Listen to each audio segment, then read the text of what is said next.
So since it's raining outside, I thought today would be a great day to go ahead and make this video. It's been a video that's been on my list for quite some time. So today we are going to do a Q&A. Today's Q&A is going to be on migraines. So some of the questions I get on migraines is, what triggers your migraines? In the past, my migraines have been triggered by stress, work-related stress, financial stress, relationship stress. But since October, there have been a number of new triggers. Yes, work does trigger my migraines a lot still, mainly because if you watch my last weekly vlog, you know that I'm back in telecommunications, but this time I'm on the ISP side. ISP stands for Internet Service Provider, and I'm doing more tech support than customer service.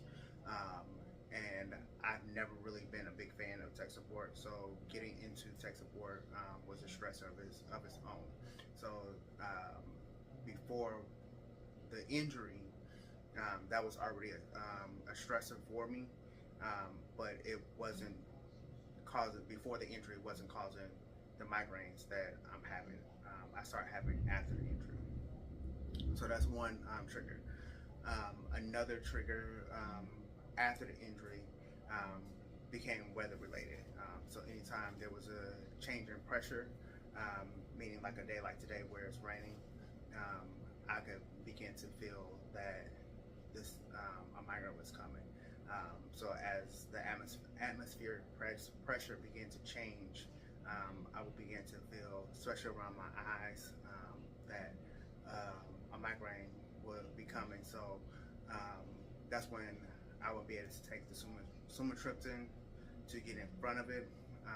But as of probably about 3 or 4 months ago, sumatriptan stopped working as much, and that's what led to that, me being out for about 2 weeks, from the end of May to end of April to beginning of May. And my neurologist even said that the amount of rain that we got around that time, it was no wonder that I was out of work for 2 whole weeks, because it literally rained almost every single day. Those are that is the biggest thing, is atmospheric pressure, and then not really, because of the injury being where it is in my back. It was 3 vertebrae that was pinching nerves, 3 nerves. It was 3 nerves pinched in my vertebrae, between my shoulder blades, because it was so high up.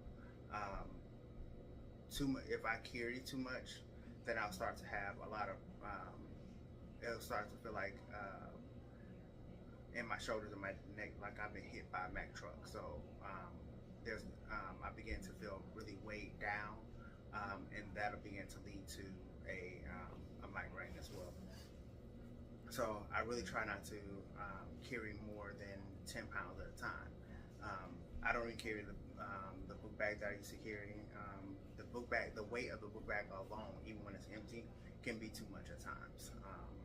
So I really don't carry a whole lot. And my physical therapist said that if I get in the gym and begin to build up my strength, I can begin to carry more. But even with working out more and doing the physical therapy exercises, the weights can still be too much at times. So those are my triggers. The next question is, what are some things that help to relieve your migraines and your neuropathy? So what really helped, since they put me on the Ajovy, that has really been helping. So one thing I do when I'm at home to really help with the neuropathy is I'll sit with my heat pad on. I wish I could take my heat pad to work, but they have a really strict policy about having things plugged in at work. They barely want us to plug in our phone chargers, but because we have to use a couple apps on our phone to get into our computers, they really can't say a whole lot, because at random times the computer asks for the code off our phone to get into into different applications at work. So they have to make sure that we can get into our phones. So we have to be at a chart. Um, but so that works. As far as my migraines, I do have a couple different cold caps that I keep in the freezer. I do have at night. I take gabapentin. I take gabapentin with the topiramate. The topiramate still works really well. When I can tell the difference when I don't take the topiramate or even the gabapentin. On my off days, I don't take the gabapentin because I like to have that for when I do have to work. So if I know I'm not going to work the next day, I usually don't take the gabapentin. That does give me a little bit of a surplus, so that on those nights that I am feeling a little bit more pain than others, I have an extra pill or two that I can take a double dose. So the Jovi works, the topiramate works, the gabapentin works. All three of those together. The Jovi is a once a month injection. The topiramate I can take up to 400 milligrams in a 24-hour period. I usually take 200 a day at max. But even with that, because I'm not seeing the doctor that the neurologist that originally prescribed it anymore, and I only have one more refill with her, I usually only take 100 milligrams a day. Sometimes I usually take 100 milligrams a night. Sometimes I'll take 100 in the morning, just to make sure that I'm not feeling too bad at work. Because now that I'm on the bus and on public transportation, I should say, sometimes by the time I take that mile walk from the bus out to the job, I can be feeling a little bit more pain or symptoms of a migraine coming. So I'll try to get in front of it.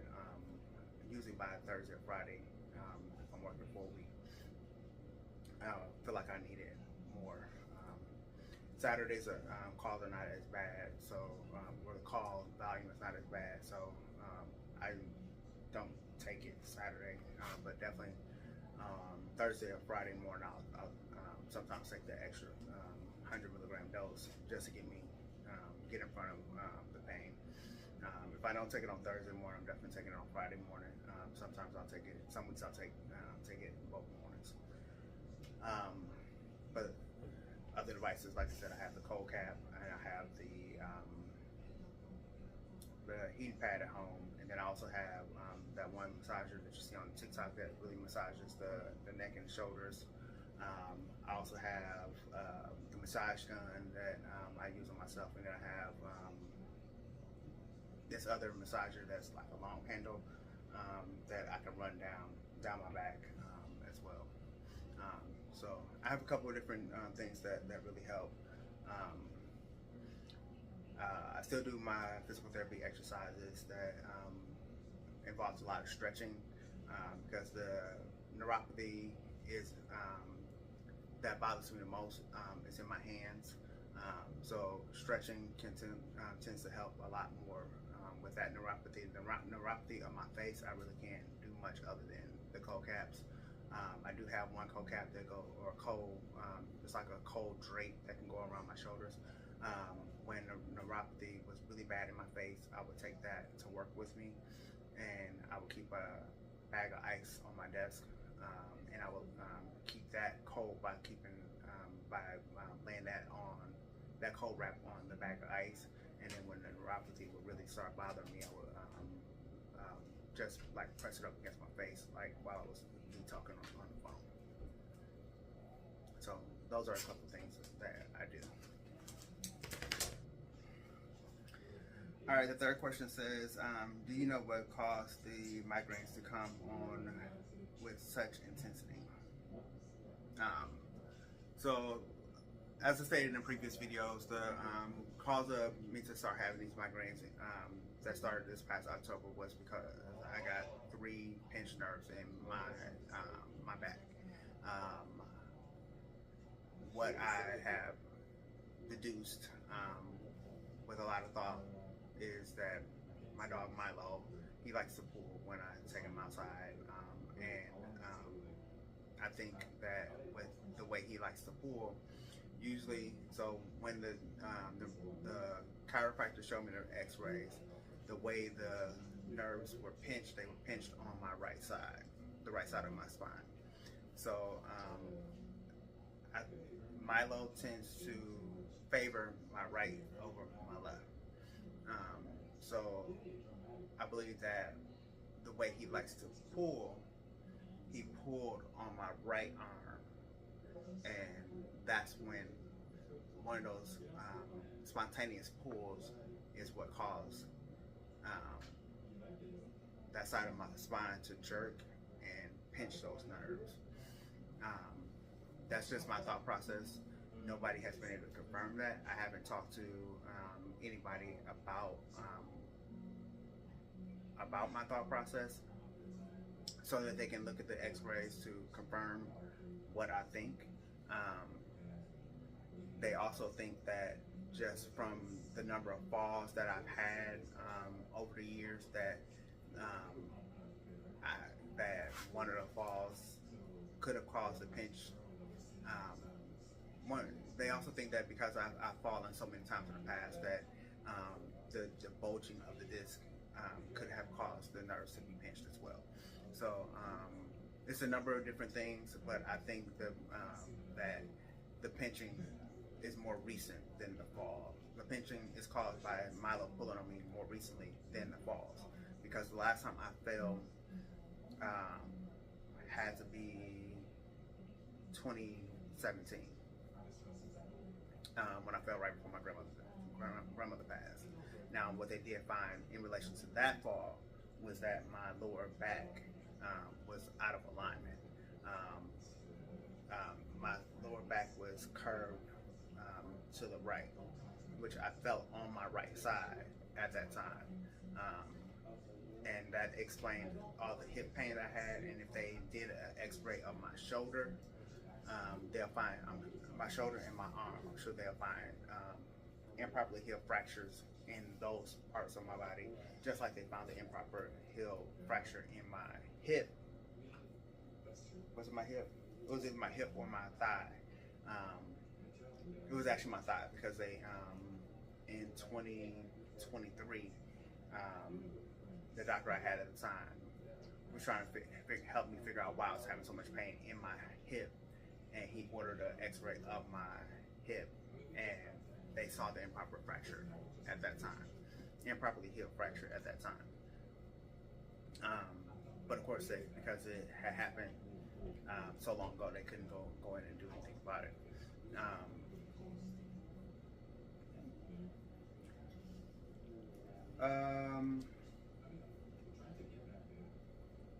But yeah, but what led to me being out and being out of work in April was a number of things. So I went out of work. Where's my other phone?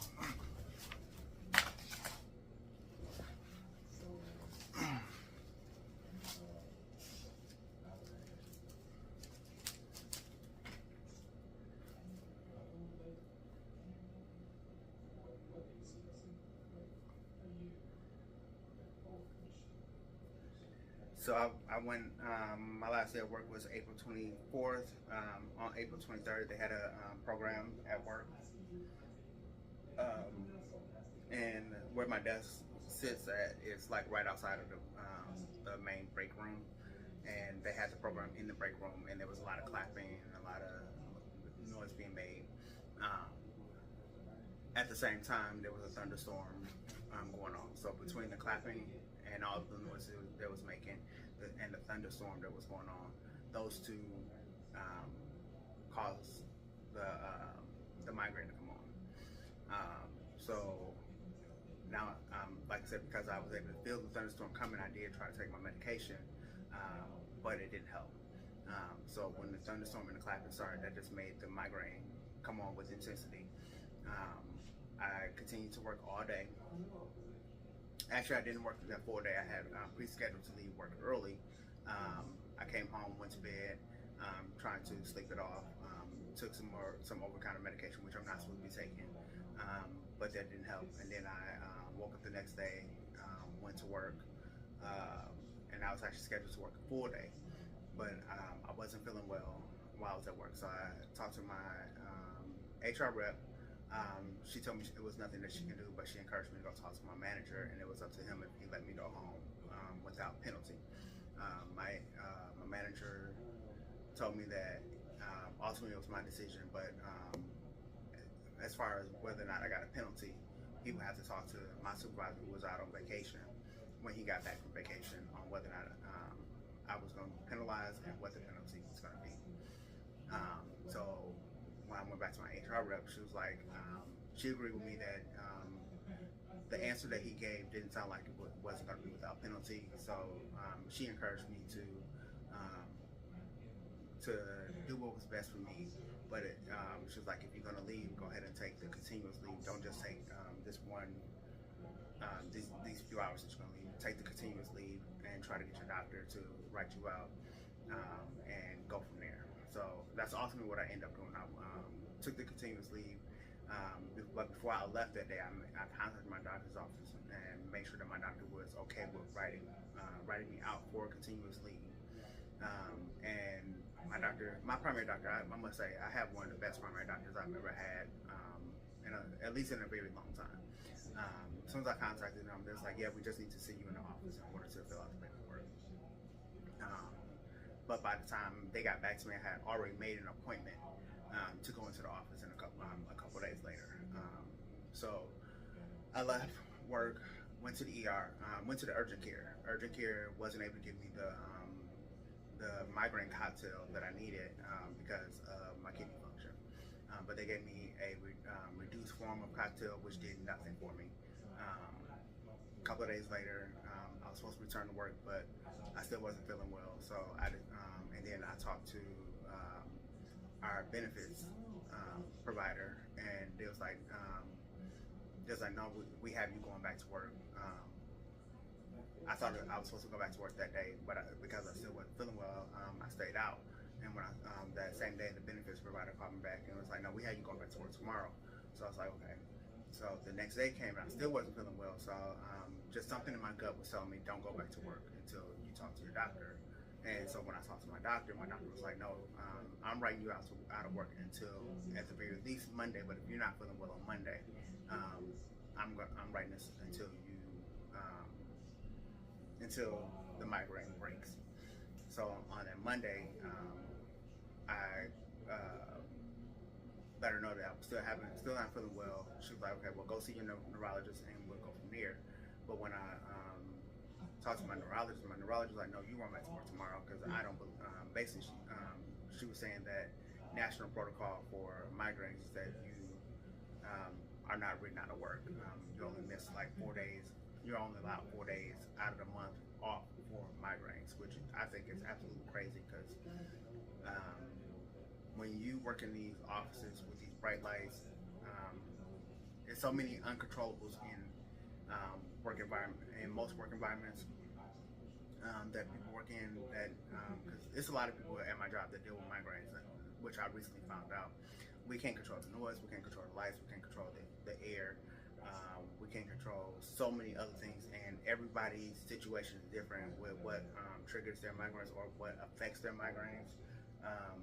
And we have all requested that we work from home, but they want to use work from home as a privilege instead of a medical necessity. All of our doctors have said we need to work from home for those reasons, but they're like, no, you need to be in the office because you haven't earned the privilege to work from home. So it's like real crazy.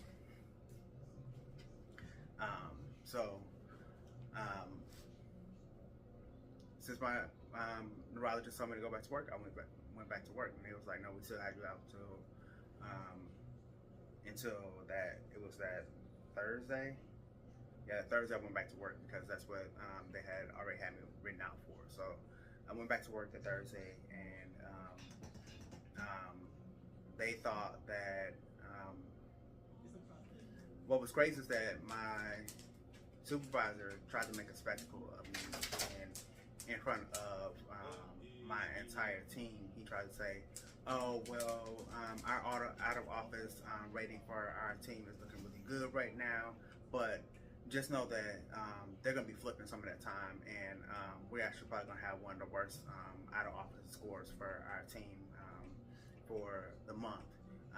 We just got to wait for them to do something in the back office. Lo and behold, all my time off that for that 2-week period got approved, and he had egg on his face. He never apologized for it, and I'm actually considering writing a grievance, but I'm actually more than likely just gonna go ahead and if I have to stay in this department, I'm actually probably just gonna request that I get a new supervisor when I go back from leave in September. But all of that to say that it's just a number of factors that contribute to the intensity of the migraines. It just depends on what's going on at the time. Next question is, have you always had migraines? I've had migraines dating back as far as my freshman year in high school. I remember the first time I had a migraine. Back then, my mom used to take BC powders all the time, and so that was one thing that really worked for my family. So when it first came on, I took one thinking it was just a regular headache. So it happened on like a Sunday after work. So I took the BC powder after work in church, thinking nothing of it. Went to bed, woke up, went to school the next day. After school and upbound, came home. My mom noticed that I was taking another BC powder. Tuesday, same thing. And I was like, Mom, I think I got a migraine. And she was like, well, you see younger from time migraines. So I think you just got a regular headache. I was like, well, Mom, my head's still hurting from Sunday. And she didn't think nothing. She just still considered it a headache and didn't think nothing else of it. But by Friday, when it was still hurting, that's when she was finally like, yeah, at this point, I think you got a migraine. But because we didn't have insurance or anything, I didn't go to her. She didn't take me to the doctor. And so, but by the Saturday, I had broken. But throughout high school, I don't remember having a migraine that bad anymore. I may have had headaches here and there, but I really didn't start getting migraines again until my early 20s. But I never really had migraines that lasted days like that until my time at Verizon. Mainly under one supervisor that I had that I knew really didn't like me, and he would really look for any and every reason to get rid of me. Michael Wynn is his name, and also he ended up digging himself a hole because everything that he tried to get me fired for, he also everything he tried to get me fired for ended up being used against him to dig himself a hole, because everything I did was backed up by policy and procedure. And he just couldn't prove that I was doing anything wrong. He once told them that he believed that I was hanging up on people, but when they did the investigation, there was not a single phone call where I ever hung up on anybody. I just was that thorough in handling my phone calls that I didn't have to be on the phone for 15 minutes with the customer or an agent to get the work done that they were requesting. So after that investigation, he was like, oh, I need you to show me how you're able to do this. And ultimately what it was is that these customers and these agents are calling in every day with the same thing. You are handling the same kind of call every single time, so you know what they're calling about. Why don't you get ahead of it? So you know they're calling to activate a phone. You should have the last application that was run under that store pulled up before they even tell you what the application number is. All you need to do is confirm that you have the right application. And then all you need to do is get the MEID number and put it in the system and push it through. or if they're calling about an application that has fallen out of the system, you can be once you have the application number confirmed, you can be rerun it through the system to see why it fell out of the system, so that by the time they finish explaining their why they're calling, you can have the information that they're looking for. It was just that simple, and he wanted to make it seem like it was so much harder than what it had to be. Ultimately, he never got out of me what he was looking for, and like I said, he ended up being fired because the last straw was there was a caller that called in and basically cussed me out because he tried to be a smart aleck. He lived in California. He had a Washington State ID. So he ran. This was right when customers were able to purchase iPhones, even though they were customers. This is right after iPhone. Apple made it available to purchase an iPhone regardless of what company you was with. You no longer had to just be an AT&T customer.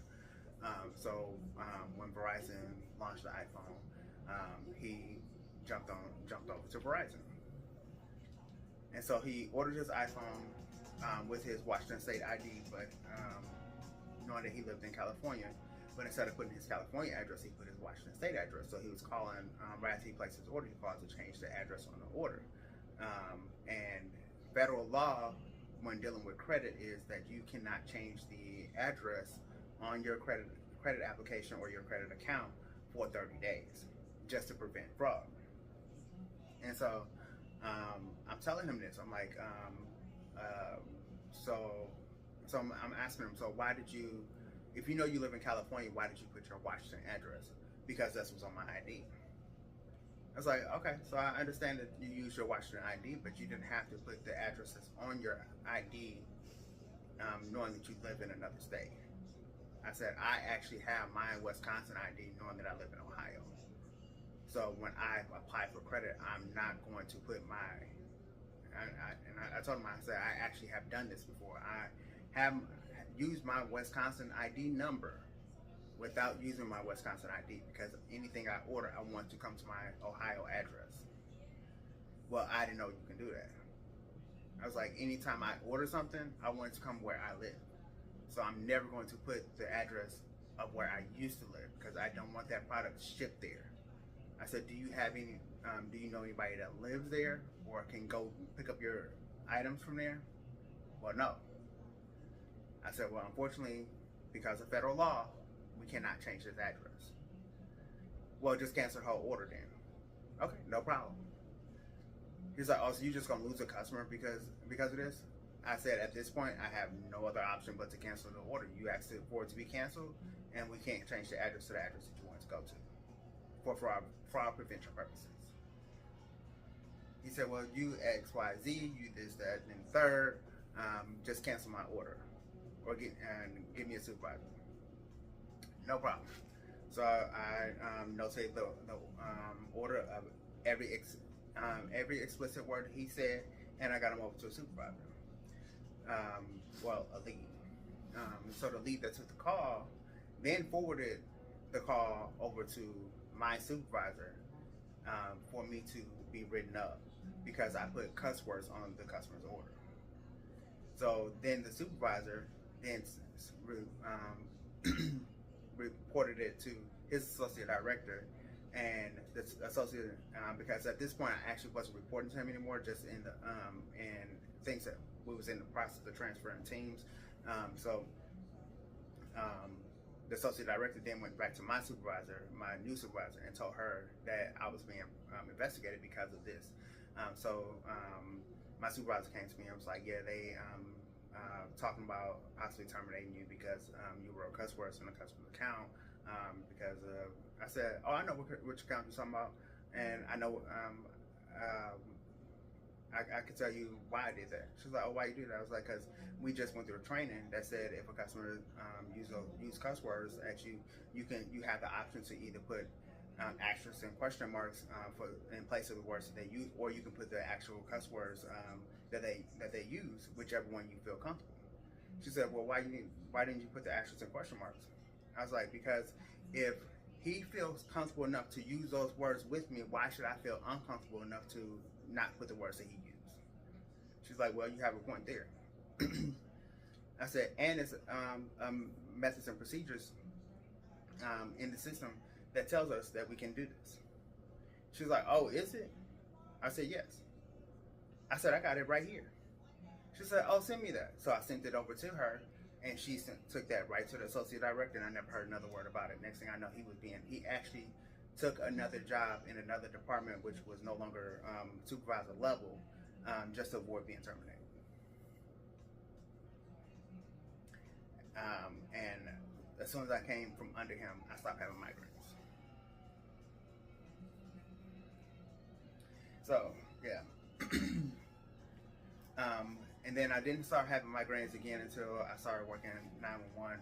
But under 911, the migraines more so was the amount of stress from the hours we was working, and the lack of sleep, the inconsistency in our schedule, because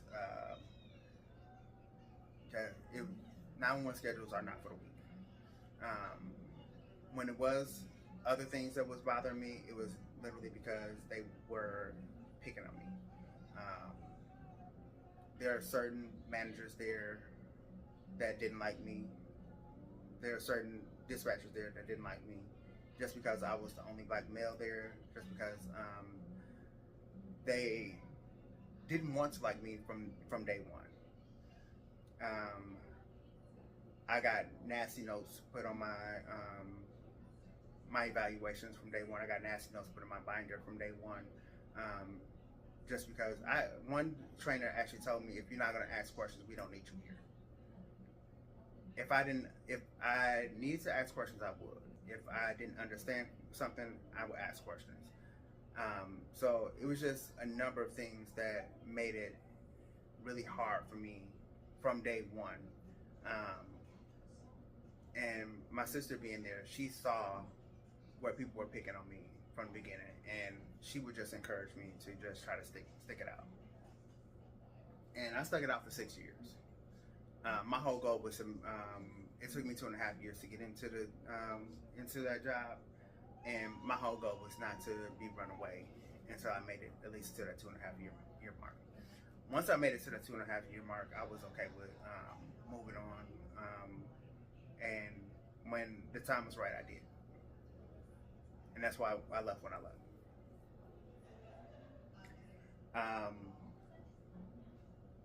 When did you start having migraines? I covered that already. My first migraine was my freshman year of high school. How would you describe your migraines, and where do they occur the most? My migraines usually start off really mild. Right now they start more so right behind my eyes, and then they go from there. Usually go from my eyes back to my temples. How often do you have to see your doctor or doctors? I see my primary doctor as often as I need to in relation to migraines. When I saw her in May, she made a point of telling me that anytime you see me, I am always here, especially if it comes to you needing to be off for your migraines. My neurologist, she's another one. If she has an opening, she will more than happy to see me, but I usually don't have to see her every 4 months. Do you take medication other than over-the-counter medication? So I actually covered that already. So it's a pyramide. I take 100. Right now I take 100 milligrams a day, but I have taken as much as 400 milligrams a day. 400 milligrams is the max you're supposed to take in a day,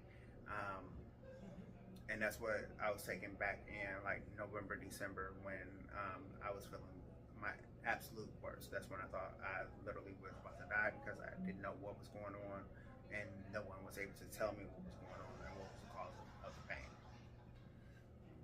So I take those two.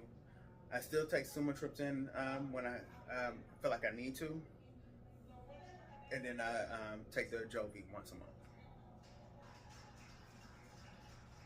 Do you use anything besides medication to help with your migraines?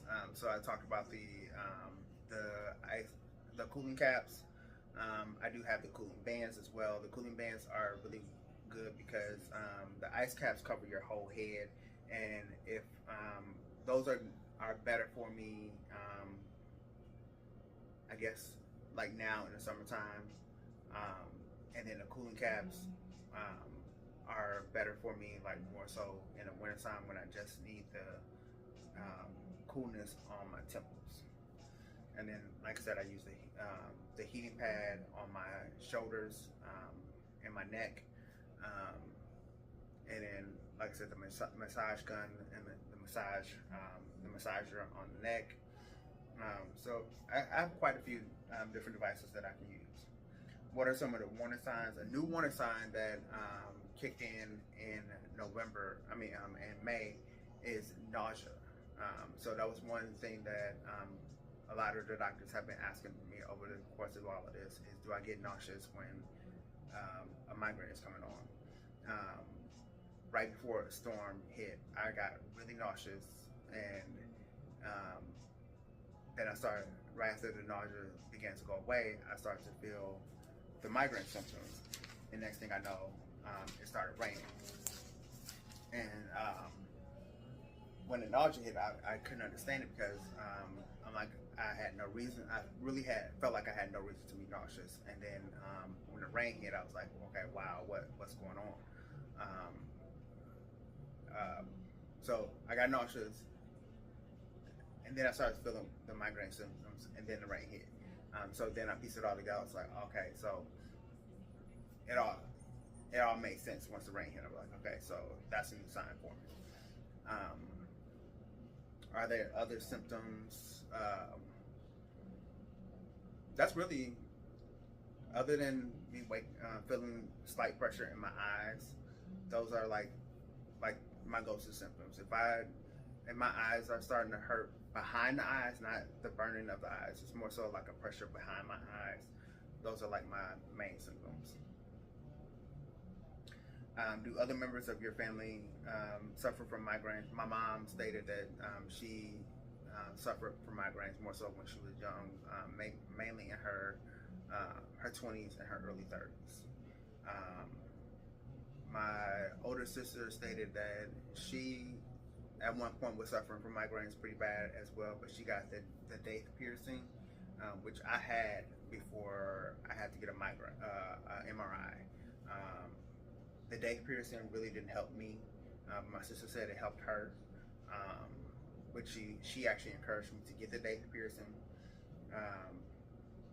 But like I said, it really didn't help me. Now that I am not needing so many medical procedures, I might consider going back and getting another daith piercing to see if it will help alleviate these last few symptoms that I'm having at this point. I just didn't want to, I had to have it taken out to get the MRI. I didn't want to have to keep paying to have it put in and taken out, because it cost me like $75 to have it put in the first time. It was another $20 to have it taken out, and then it would have been, if I had went right back, it would have only been $20 to have it put back in. But also, I think the girl that put it in the first time didn't do it right, because it took a lot. It never healed. It was only supposed to take like 4 to 6 weeks to heal, and it had been in for like 2 months, and it still hadn't completely healed. So if I do decide to go and get it again, I'm definitely going to go to a different shop, because I want to make sure that it's going to heal properly. But that is all the questions I have for this Q&A. I hope you guys have learned something in regards to migraines. If you have any other questions about migraines or how I am handling my migraines, definitely ask them in the comments down below. If you want to see any of the devices that I mentioned, let me know, and I'll do another Q&A at some point. If you want to hear some more story times about some of the things that have caused my migraines, let me know. And I will see you guys in the next video.